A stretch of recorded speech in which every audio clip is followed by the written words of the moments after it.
Her own mother screamed, "You'll never find a husband like this."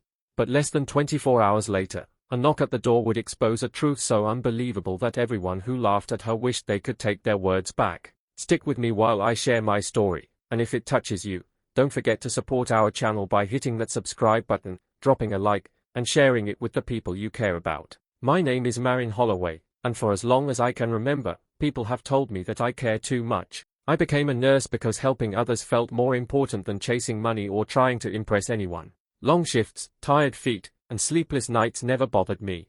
Seeing a patient smile before going home made every difficult day feel worthwhile. I lived with my mother, Maren Holloway, in the same small house where I grew up. Things had not been easy since my father passed away years earlier. I stayed because I believed family should stand together, even when life became hard. I paid bills whenever I could and kept many of my struggles to myself. That morning started like many others. I had just finished another overnight shift and looked forward to a quiet breakfast before getting some sleep.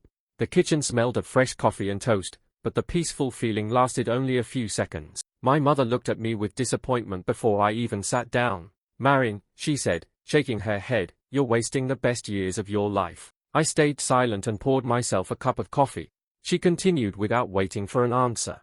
"Every woman your age is getting married or building a better future. You keep working endless hospital shifts and turn away every successful man who shows interest." I calmly replied, "I don't want to marry someone because of money."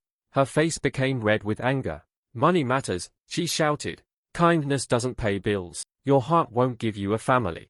I took a slow breath, hoping the argument would end, but it only became louder. "You'll never find a husband like this," she screamed. "No successful man wants a woman who spends all her time taking care of strangers." Her words hurt more than I wanted to admit, but I refused to argue. I picked up my coffee and stared out the window, trying to hold back my emotions. Then, without warning, someone knocked on the front door.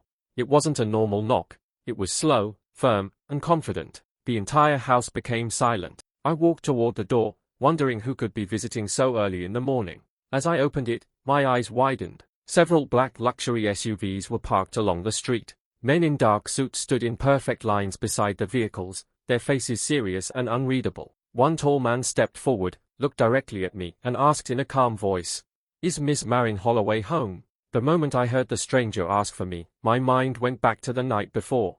It had been one of the hardest shifts I had worked in months. The emergency room was packed. Ambulances kept arriving one after another. Every nurse and doctor was rushing from one patient to the next. The phones never stopped ringing, and the waiting room was completely full. I had already been on my feet for almost 10 hours when the emergency doors suddenly burst open. Two men rushed inside with another man lying on a stretcher. His clothes were covered in blood, and his face was badly bruised. One of the men quickly handed over a small piece of paper with a name written on it. "This is his name," he said. Something about the way he spoke felt strange. He avoided looking anyone in the eyes. Before I could ask another question, both men hurried back outside and disappeared. I looked at the patient. His breathing was weak, and his pulse was dropping fast. "We're losing him," one doctor said. Without wasting another second, we pushed the stretcher into the trauma room. The doctors worked quickly while I checked his blood pressure and connected the monitors. His injuries were serious. He had lost a dangerous amount of blood. Another nurse walked over to me. "Maren, room 7 needs help," she said. "This man probably won't make it anyway." I shook my head. "Someone else can cover room 7 for a few minutes. He still has a chance." She looked surprised but didn't argue. For the next hour, nobody stopped moving. We cleaned his wounds, gave him blood, and helped the doctors stabilize him. Several times his heartbeat became dangerously weak, but each time we managed to bring him back. I didn't know his real name. I didn't know where he came from. I didn't know why the men who brought him here left so quickly. None of that mattered to me. When someone is fighting for life, they deserve the same care as everyone else. Finally, his heartbeat became steady. The doctor let out a long breath. "Good work," he said. "I think he's going to survive." Relief filled the room. I adjusted the blanket over the patient and checked the machines one more time. His eyes remained closed, and I thought he was still unconscious. I turned to leave. Suddenly, I felt a weak hand wrap around my wrist. I looked back. His eyes had opened just enough to look at me. His lips barely moved. In a faint, trembling voice, he whispered, "Don't let them know I'm alive." Before I could ask what he meant, his hand slipped away, his eyes closed again, and he fell back into unconsciousness. After leaving the hospital, I could barely keep my eyes open. My whole body felt heavy, and all I wanted was a few hours of sleep before my next shift. The drive home was quiet. I kept thinking about the injured man and the strange words he had whispered before losing consciousness again. When I pulled into the driveway, I noticed my mother's car was already there. I hoped she would be in a better mood than usual, but that hope disappeared the moment I walked through the front door. She was sitting in the living room, looking through a stack of unpaid bills. Without even saying hello, she looked up and frowned. "You finally decided to come home." "I just finished work," I answered calmly. She tossed one of the bills onto the table. "You spend all your time taking care of strangers, yet look at the life you're living." I quietly placed my bag near the door and walked toward the kitchen for a glass of water. She followed me with her voice. "You work yourself to death, but what do you have to show for it? A tiny paycheck and another night shift waiting for you." Before I could answer, my younger sister, Brenna, came downstairs dressed in expensive clothes she could barely afford. She smiled as she looked at me. "Mom's right," she said. "You're making life harder than it needs to be." I stayed silent. Brenna leaned against the counter. "If I had your education, I'd never waste it working endless hospital shifts. I'd marry someone successful and actually enjoy life." I looked at her and simply said, "I want to earn what I have." She laughed. "That's exactly why you'll never get ahead." My mother nodded in agreement. "Kind people get used," she said. "Smart people know how to take opportunity." Their words hurt, but arguing would only make things worse. I had learned that lesson years ago. Instead of defending myself, I picked up my lunch container and washed it in the sink. The room became quiet for a moment. Then my mother spoke again. "I don't understand why you keep sacrificing yourself for people who don't even know your name." I looked out the kitchen window before answering. "Because someone has to." Neither of them said another word. I walked upstairs, changed into fresh scrubs, and packed another small meal for work. My body begged me to stay home and rest, but patients would soon be waiting for me. As I left the house, I heard my mother sigh behind me, but I didn't turn around. The afternoon air was warm as I locked my car. Just before getting inside, I had the strange feeling that someone was watching me. Across the street, a black SUV sat quietly beneath a large tree. The windows were dark, making it impossible to see inside. For a brief second, I thought I noticed the outline of a man sitting in the driver's seat, watching our house without moving. The engine started softly. As I drove away, the black SUV slowly pulled out from the curb and followed at a distance. The sight of the black SUVs and the men standing outside left everyone speechless. Neighbors slowly stepped onto their porches, trying to see what was happening. Curtains moved as people peeked through their windows. The quiet street suddenly felt tense. I stood at the doorway, unsure what to say. "Yes," I answered carefully. "I'm Maren Holloway." The tall man nodded politely before stepping to one side. A second man climbed out of the middle SUV. He wore a perfectly tailored dark suit and walked with calm confidence. He wasn't surrounded by noise or shouting. The bodyguard simply made room as he approached. His face looked familiar. Then I realized why. He was the patient from the hospital. His injuries had been treated, though a small bandage was still visible near his forehead. I stared at him in surprise. "You?" I whispered. He gave a slight smile. "I'm glad to see you again." Behind me, my mother stepped forward. "Can I help you?" she asked, forcing a polite smile. "I'm Maren's mother." The man looked at her for only a second before turning his attention back to me. "My name is Damien Vescari." The name immediately caught everyone's attention. Even my mother became silent. I had heard that name before.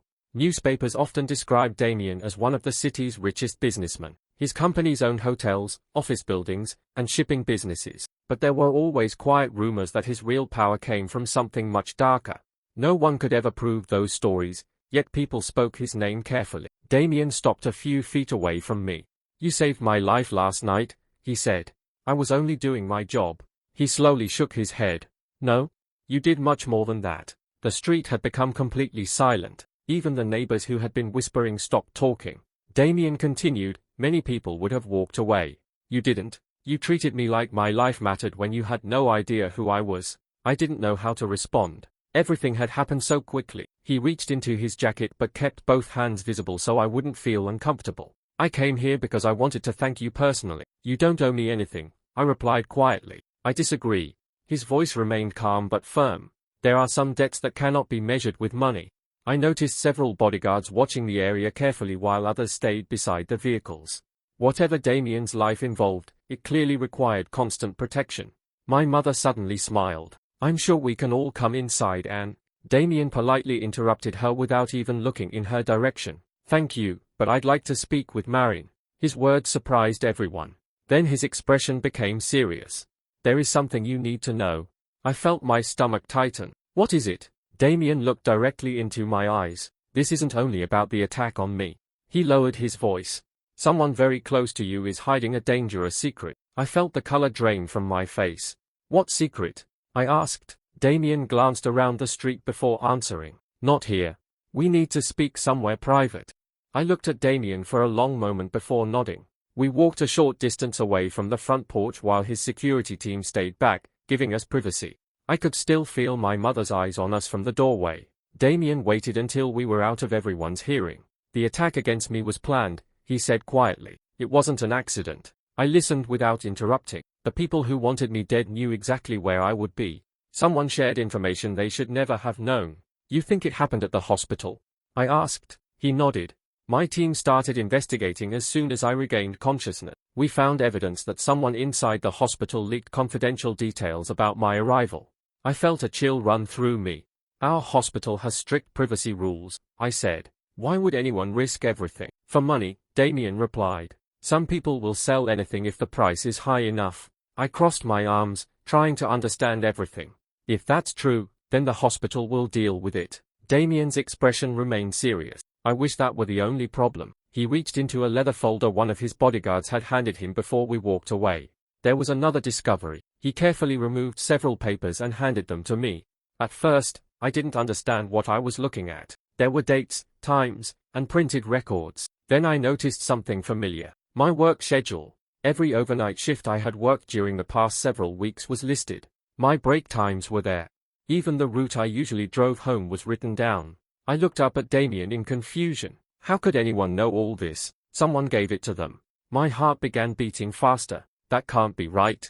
Damien spoke gently. I wanted to believe the same thing. I flipped through the papers again. There were copies of bank transfers, phone records, and handwritten notes. None of it made sense. I don't understand, I whispered. They weren't only watching me, Damien said. They were watching you. Why me? Because you saved my life. Anyone connected to me immediately became important to my enemies. I shook my head. No one in my family would ever do something like this. I hope you're right. I know I'm right. He stayed silent for a few seconds. Then he handed me one final envelope. I didn't want to show you this unless I had no other choice. My hands trembled as I opened it. Inside was a signed payment receipt. Attached to it was a clear photograph of someone meeting with one of the men Damien's investigators had been following. I stared at the picture. It felt impossible. The person smiling in the photograph was someone I had trusted my entire life. My breathing became uneven as I slowly lowered the papers. I looked at Damien, hoping he would tell me there had been a mistake. Instead, he quietly said, "Read the name at the bottom." I looked down again. The signature on the document belonged to someone I never expected. My hands felt cold as I stared at the signature again and again. I wanted to believe there had been some kind of mistake. The name on the paper was Maren Holloway. I slowly looked up at Damien. "No," I whispered. "She wouldn't do this." "I hoped the same," he replied. "That's why I had my team check everything twice before bringing it to you." He showed me more documents. There were security photos from different places around the city. In every picture, Brenna was meeting the same man. She accepted small envelopes from him before walking away. I felt my chest tighten. What was she doing? I asked. She believed she was only sharing simple information, Damien answered. She never knew who the men really worked for. I closed my eyes for a moment. Brenna would never want anyone dead. I don't believe she wanted that either, Damien said. But the people paying her had different plans. At that moment, the front door opened. My mother hurried toward us. "What is taking so long?" she demanded. "What are you telling my daughter?" Damien stayed calm. "I believe you should look at these." He handed her the papers. She quickly read the first page before throwing it back toward him. "This is nonsense." "It's real," Damien replied. "No, it isn't," my mother shouted. "Someone is trying to frame my daughter." I stepped closer. "Mom." She cut me off. "I know Brenna. She would never betray this family." Damien quietly answered, "The evidence says otherwise." My mother's face filled with anger. "This is your fault," she said, pointing at me. "Ever since you got involved with this man, you've brought nothing but trouble into this house." Her words hurt more than I expected. "I didn't ask for any of this," I said softly. But it happened because of you, she shouted. If you had stayed away from him, none of this would have happened. For a moment, nobody spoke. I looked at my mother and finally understood something I had refused to admit for years. No matter what happened, she would always find a way to blame me. I had worked long hours to help my family. I had paid bills without asking for thanks. I had stayed quiet during years of insults because I wanted peace. None of it had changed anything. Instead, my silence had allowed everyone to believe they could treat me however they wanted. I took a slow breath. I'm done protecting people who refuse to protect me. My mother stared at me in disbelief. Before she could answer, one of Damien's bodyguards hurried toward us. His expression was tense. Sir, he said, we've got a problem. Damien immediately turned. What happened? The bodyguard spoke in a low voice. Our surveillance team just reported several armed vehicles entering this neighborhood. Damien's face became serious. They found us. The peaceful street suddenly felt dangerous. Without another word, the bodyguards moved into position around us as black vehicles appeared at the far end of the road, slowly driving toward the house. The bodyguards reacted before anyone else could move. Within seconds, they formed a circle around Damien and me. Their calm expressions disappeared, replaced by complete focus. Several of them spoke quietly into small radios hidden beneath their jackets. The black vehicles at the end of the street suddenly sped up. They are coming, one guard shouted. Everything happened so fast that I could barely understand what was going on. The SUVs stopped in the middle of the road. Their doors flew open. Several armed men jumped out and rushed toward us. Neighbors screamed and ran back inside their homes, slamming their doors shut. I froze. This wasn't something I had ever imagined seeing outside my own house. Damien stepped in front of me. Stay behind my team, he said firmly. Before I could answer, one of the attackers broke through the front gate. Another grabbed my arm. She's coming with us, he growled. I struggled to pull away. Let me go. He tightened his grip and tried to drag me toward the waiting vehicle. Fear rushed through my body. I had no idea why they wanted me. I didn't know anything about Damien's business or his enemies. I was just a nurse. Before the man could take another step, one of Damien's security guards reached us. He pulled the attacker away from me with incredible speed. Another guard pushed me behind him while the rest of the team surrounded us. The attackers quickly realized they had lost the advantage. After only a few moments, they retreated to their vehicle. The engines roared. Just as quickly as they had arrived, they disappeared down the street. Silence returned. My hands were shaking so badly I could barely stand. Damien looked at me with concern. Are you hurt? I slowly shook my head. No. He let out a quiet breath of relief. I'm sorry, he said. I never wanted you involved in this. I looked at him, still trying to calm my breathing. They came because of you. He lowered his eyes for a moment. Yes. And because I saved your life. He nodded. My enemies believe you know something important, but I don't. I know, he answered. Unfortunately, they don't care. For the first time, I truly understood the life Damien lived. Every decision he made carried danger. Every place he visited required protection.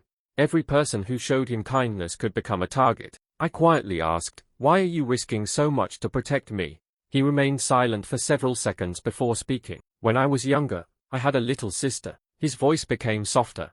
She believed every person deserved kindness. She always helped others without expecting anything in return. I listened carefully. I couldn't protect her when she needed me most. Pain filled his eyes. When you fought to save my life without asking who I was, you reminded me of her. He looked directly at me. This isn't just about repaying a debt. It's personal. Before I could respond, my mother stormed toward us. Her face was filled with anger instead of relief. I've had enough, she shouted. She pointed at Damien. Ever since you appeared, our family has been in danger. Then she turned to me. You have a choice. I stared at her in disbelief. She spoke without hesitation. If you leave with him, don't ever come back to this house. Her voice grew colder. Choose him, or choose your family. I looked at my mother for several long seconds. Part of me wanted to believe she would change her mind. After everything that had just happened, I expected her to ask if I was safe. She never did. Her eyes stayed fixed on me, waiting for my answer. For years, I had done everything I could to keep peace in our family. I stayed quiet during arguments. I ignored insults. I convinced myself that if I worked harder and loved them enough, things would eventually get better. They never did. I slowly nodded. I understand. Without raising my voice or arguing, I walked back into the house. The rooms felt strangely different now. This had been my home for most of my life, yet it no longer felt like a place where I belonged. I went upstairs to my bedroom. There wasn't much to pack. I placed a few changes of clothes into a small suitcase. I packed my nursing license, family photos of my father, and the medical books I had studied for years. I looked around the room one last time. Every memory felt heavier than the suitcase in my hand. When I walked downstairs, my mother was still standing near the front door. She watched me without saying a word. Brenna stood behind her. Her eyes filled with tears, but she remained silent. I stopped for a moment. I truly hope both of you find happiness, I said quietly. Then I picked up my suitcase and walked outside. No one tried to stop me. Damien was waiting beside one of the SUVs. He opened the door but did not speak immediately. Finally, he said, "You don't have to come with me." I looked at him. "My security team can take you anywhere you choose." His words surprised me. He wasn't asking for anything in return. He wasn't trying to control my decision. He was simply giving me a choice. For the first time in years, I made one for myself. "I'll go," I answered. The drive away from the house was completely silent. I watched the neighborhood disappear through the window.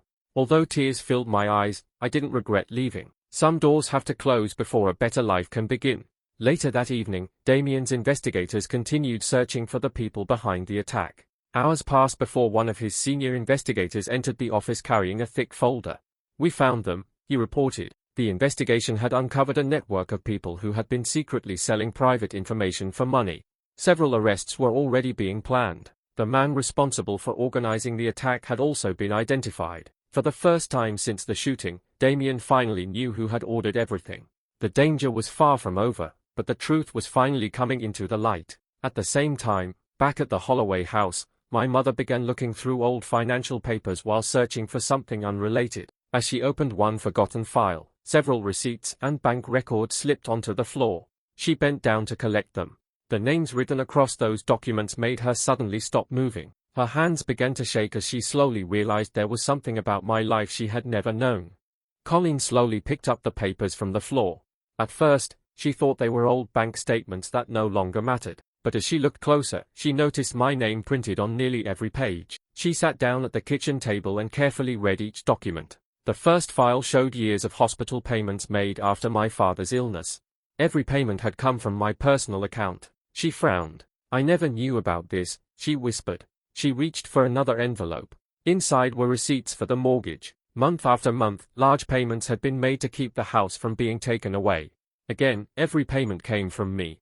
More papers followed. Electric bills, water bills, insurance payments, even repairs for the roof after a storm. My mother slowly covered her mouth. For years, she had believed she was somehow keeping the family together. The truth was completely different. Without knowing it, she had been depending on me all along. Just then, Brenna walked into the kitchen. "What are you looking at?" she asked. Their mother silently handed her one of the folders. Brenna looked through it. "What is this?" "Read the names."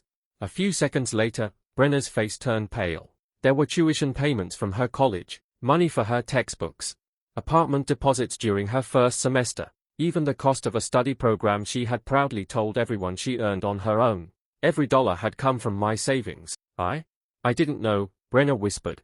My mother looked at her. Neither did I.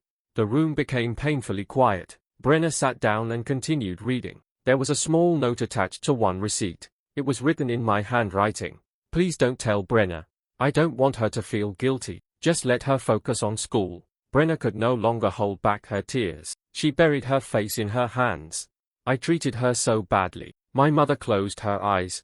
So did I. For years they had judged me because I wasn't rich. They believed my kindness made me weak. Now they finally understood that everything they had enjoyed had been possible because of the person they appreciated the least. No expensive gifts. No public praise. No requests for thanks. I had simply done everything quietly because I believed family should help one another. My mother looked around the house. Every room reminded her of the sacrifices she had never noticed. Every cruel word she had spoken suddenly echoed in her mind. She remembered telling me that kindness could never build a successful life. Now she realized kindness had been holding their family together all along. Money had never been the measure of my value. Character had. My mother slowly stood up. "We have to find her." Brenna wiped away her tears. "Do you think she'll even want to see us?" "I don't know," Colleen admitted. "But I have to try." A short time later, she picked up her car keys. Using the address Damien's assistant had provided earlier for emergency contact, She drove toward his estate with a heavy heart. The entire drive, she prayed she wasn't already too late. The large gates slowly opened as my mother's car entered Damien's estate. She parked near the front entrance and sat quietly for a moment, trying to find the courage to face me. A staff member welcomed her politely and guided her inside. I was sitting in a peaceful garden behind the house when I saw her walking toward me. She looked different. The anger that had filled her face for years was gone. Instead, she looked tired and full of regret. She stopped a few feet away from me. For several seconds, neither of us spoke. Finally, she took a deep breath. "Maren," she said softly, "I'm so sorry." I listened quietly. "I spent years judging you without seeing everything you were doing for us." Tears filled her eyes. "You carried this family while I complained. You gave us everything and asked for nothing." She lowered her head. "I failed you as your mother." Hearing those words brought back years of memories. The painful arguments. The lonely nights. The moments I wondered why I was never enough. I felt sadness more than anger. "I forgive you," I said gently. She looked up with hope. "But forgiveness doesn't erase consequences." Her smile slowly faded. "I understand. I can't return to the life I left behind." I spoke calmly because I no longer needed to prove anything. I spent too many years trying to earn love that should have been given freely. She quietly nodded. "I know. I want peace now." She wiped away her tears. "That's what you deserve." A few moments later, Brenna joined us. She immediately began crying. "I'm so sorry," she said. "I was selfish. I cared more about money than the people who loved me." She handed me a small envelope. Inside was every dollar she had managed to save since learning the truth. "I know this can't repay everything you did for me, but I want to start making things right." I smiled and gently placed the envelope back into her hands. "Keep it." She looked surprised. "The best way to repay me is to become a better person." She nodded through her tears. Weeks passed. Life slowly became peaceful again. Damien kept every promise he had made. He never expected anything from me. He never tried to control my choices. Instead, he asked one simple question. "If you could change one thing in this city, what would it be?" The answer came to me immediately. "I want families who can't afford medical care to receive help without fear." Several months later, that dream became real. Together, we opened a non-profit medical clinic where children, elderly people, and struggling families could receive treatment regardless of their financial situation. Watching patients walk through those doors reminded me why I had become a nurse in the first place. Helping others had always been my purpose. Now I could do even more. One afternoon, as I stood outside the clinic, I remembered the morning everything had changed. My mother's cruel words.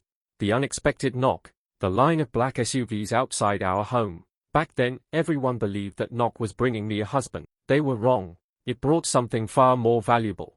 It brought me the courage to respect myself, the chance to build a life filled with purpose, and the justice I had waited years to receive. Sometimes the greatest gift isn't finding someone to rescue you. It's finally discovering your own worth and never allowing anyone to take it away again.